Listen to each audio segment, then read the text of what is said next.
news desk. Finland President Alexander Stubb is at the University of Nairobi for public lecture. Let us cross over and listen in. I think the US administration has a specific way of working things, right?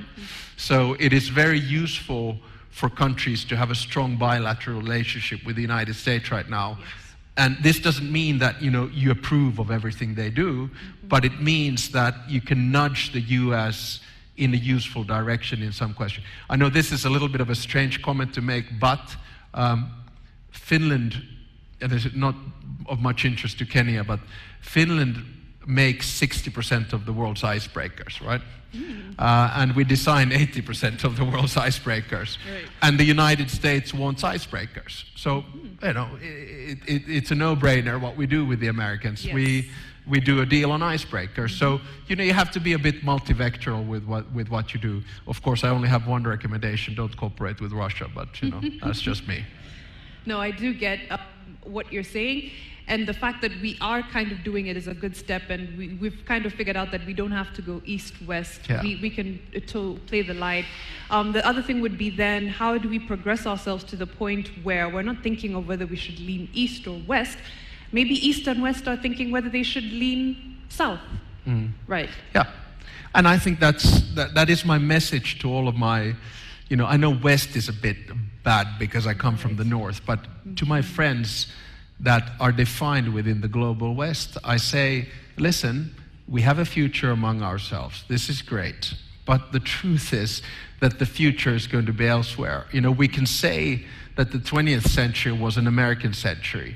We don't know whose century this is going to be, but I am quite sure that it's not going to be an American or a purely European century. Right. We just look at economic development, and especially as we look at demography. Hans Rosling, the late epidemiologist, he had a good sort of pin code for the world. That if you look at the population of the world, he talked about 1-1-1-4.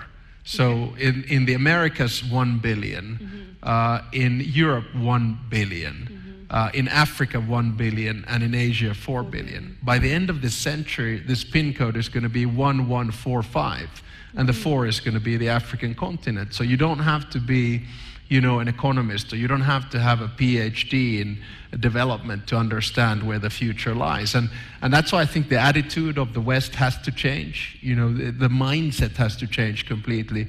It might take a generation, I don't know, and you might say that, well, you come from a small country, it's easy for you to say. Well, then so be it. Right. What would be the consequence of a lack of change? Because, like you said, very young continent, our average age here in Kenya is 19, more or less the same for the entire continent. Looking at the demographic for the West, loosely using that term, a lot older, of course, needing a workforce. But if we move into sort of our protectionist cocoons, then you do wonder, what would be the consequences of a world that looks like that? Well, probably disorder and transaction, and I think probably the two biggest drivers for change that we all understand. One is climate, because if we're not able to stop climate change and increasing temperatures, then life becomes impossible in certain parts of the world, and that means massive migration, which is extremely complicated to administer.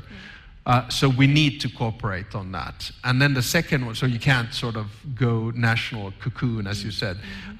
And the second one is, of course, technological development, which will work as a good instrument. My take is that if you combine artificial intelligence with robotization, with quantum computing, with biotechnology, we're going to live in a world which changes the economy, the way in which we work, politics, the way in which we communicate, war, the way in which we conduct it, and then eventually science and the way in which we are as human beings. Right. And of course, this sort of fourth industrial revolution is so quick that if we don't contain it and find common rules, we get to the basic ethical questions.